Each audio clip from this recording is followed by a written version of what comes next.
大家好，我係叻仔。今日分享嘅係最啱秋冬補身活血、增強體質、滋養肌膚，能夠滋補五臟嘅石斛花旗參湯。如果認為食譜實用，幫到你嘅話呢，記得俾個 like 咧，分享埋俾朋友，咁就更多人受惠啦。大家好，我係叻仔。萬眾期待嘅補身湯水咧，終於都出世啦。因為好多朋友都留言俾我，喂，秋冬補身煲咩湯好啊？好簡單啊，主料三樣嘢就係呢三樣。呢碟咩嚟嘅咧？呢一碟咧就好似薑片咁樣咧，其實佢就叫做海玉竹啦。就咁樣嘅，真係成塊薑咁樣樣。咁我哋處理佢嘅時候咧，就只需要輕輕浸水啦，大概浸5分鐘就 OK 噶啦。浸到佢呢一個地步，軟軟地少少軟咁樣咧，就已經可以方便到佢出味噶啦。海玉竹入脾肺腎三經，有補氣養陰、潤肺健脾、益腎固精等嘅功效，最適合腎虛引致嘅腰膝痠痛、皮膚乾癢、口乾、過早多白髮、陽痿遺精、脾虛乏力嘅人士食用噶。但係如果傷風感冒未清、腸胃又不適嘅話呢，就不適宜食用啦。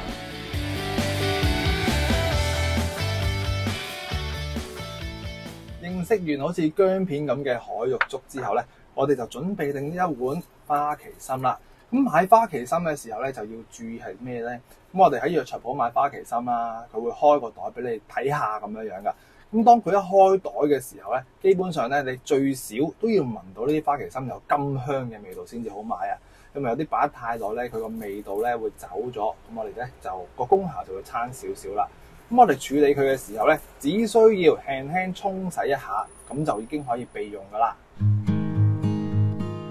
花旗參補氣延年益壽咧，就好多人都知啦。其實花旗參咧，對於改善血液循環咧都好有益噶。就例如係控制血糖濃度，從而舒緩糖尿病嘅病情，防止血液凝結，避免血脈不通等等，仲能夠提高記憶力以及學習能力，抗衰老、抗癌、舒緩精神壓力等等。但係如果係手腳冰冷、容易肚瀉，又或者係女士月事嘅時候咧，就唔適宜飲用啦。花旗參都準備好，我哋就輪到今集嘅主角就係呢幾粒嘢啦。咁呢幾粒係乜嘢嚟呢？其實如果你係認識佢呢，你一定係一個叻人嚟噶。咁其實佢就叫做石斛啦，呢個石斛呢，就叫做俗氣啲咁嘅名啦。如果你話想佢正統嘅名呢，其實呢個字呢，就叫做石耗啊。我都係睇翻啲維基百科嗰度睇翻嚟啦。咁我哋買嘅時候，我建議大家呢，都係去翻一啲叫做相熟嘅藥材鋪啦，因為佢有好多個級數噶。我呢隻咧就大概去到700蚊左右一兩，冇記錯啊。呢度都基本上都100幾十就差唔多噶。咁我哋落嘅份量咧就唔使話太多噶，因為好嘅嘢就少少就夠，多嘅話咧反而就會虛不受補。咁我哋聽下叻仔講下呢個石斛有乜嘢營養功效啦。石斛其實咧就係一種蘭花。有70多個品種，而我用呢一隻咧就叫做鐵皮石斛，算得上係石斛類藥用價值最高嘅一種。由於生長喺懸崖峭壁嘅陰處，生長條件苛刻，引致產量極少，所以非常之珍貴，就有咗草本軟黃金嘅美譽啦。而主要嘅功效就有生津養胃、潤肺益腎，除此之外更加能夠養肝明目、強筋骨。而喺近代嘅藥理學研究發現咧，石斛仲具有抗氧化、降尿酸、抗腫瘤、抗疲勞、輔助血糖及調節免疫等藥理作用㗎。雖然咧就價值不菲，但的確咧就物有所值㗎。有病醫病，冇病養生啊嘛。得閒咧就買嚟試下，唔係遲啲咧就越嚟越貴㗎啦。聽完叻仔嘅詳細講解，係咪大家認識咗呢個草原上嘅黃金多咗好多呢？所以咧真係記得俾個 like 叻仔支持下啦！做資料搜集咧真係唔簡單㗎。OK， thank you 晒啊！跟住咧呢3樣嘢咧，由於時間關係咧，大家聽完呢啲咁嘅資訊之後咧，我已經係經過清水就咁洗一洗乾淨咗㗎啦。咁跟住咧，嗱，我哋想佢增強一啲嘅功效咧，想佢好瞓啲，我哋加翻少少嘅江圓肉啦，咁佢都會略帶少少嘅甜味。因為其實呢幾樣嘢加埋咧，都係一個回甘味啦嘅狀況啦。咁啲石斛咧就其實冇乜味道噶。嗱，跟住呢個好緊要啦，呢煲湯冇乜味噶嘛，得個甘字。咁呢個咧就係我喺塔門買嘅紅螺啦。咁如果冇紅螺，咪落啲瑤柱啊，嗰啲乾螺片啊咁樣樣。咁其實有啲網友咧就問我，就咁講啦，我以後都唔會買，唔會用呢個乾螺頭。咁點解唔會落乾螺頭咧？因為佢就話唔好味，唔夠甜。咁我呢一隻咧係原隻嘅乾螺頭，所以比起一啲普通嘅螺頭片咧，即係曬乾咗啲咧，係會更加鮮甜嘅。所以如果你又買唔到新鮮啊、冰鮮啊，咁就不妨咧，我哋去開旅行啊、啲外島大嶼山啊嗰啲咁地方，咪買啲原隻嘅乾螺頭嚟去替代咯。咁有咩好處咧？咪就係要嚟滋陰啊，咁啊好百搭嘅嘢，同埋煲湯咧又會甜啲咁啦。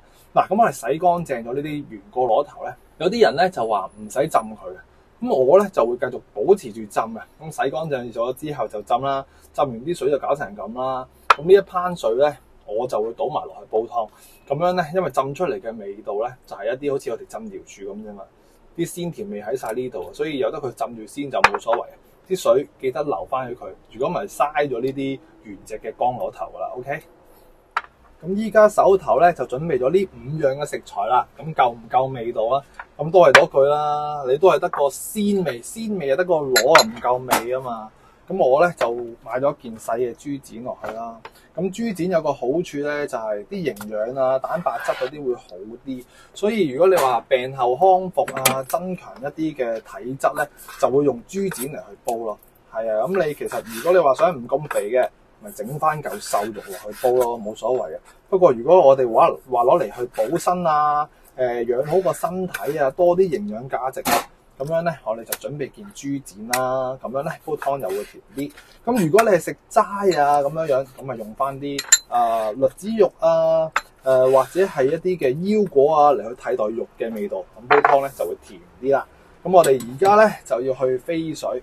咁基本上咧，嗱，睇到嚟呢度食材就係咁多。有好多朋友咧就唔中意睇咁多嘢，一睇到張食譜咧就走咗去啊。咁就閣下悉隨尊便啦。咁雖然得6樣嘢，但係都有些少嘅次序係會有影響到煲湯嘅味道嘅。想繼續睇多啲，學埋落去嘅話，就睇埋落去啦，唔好咁心急。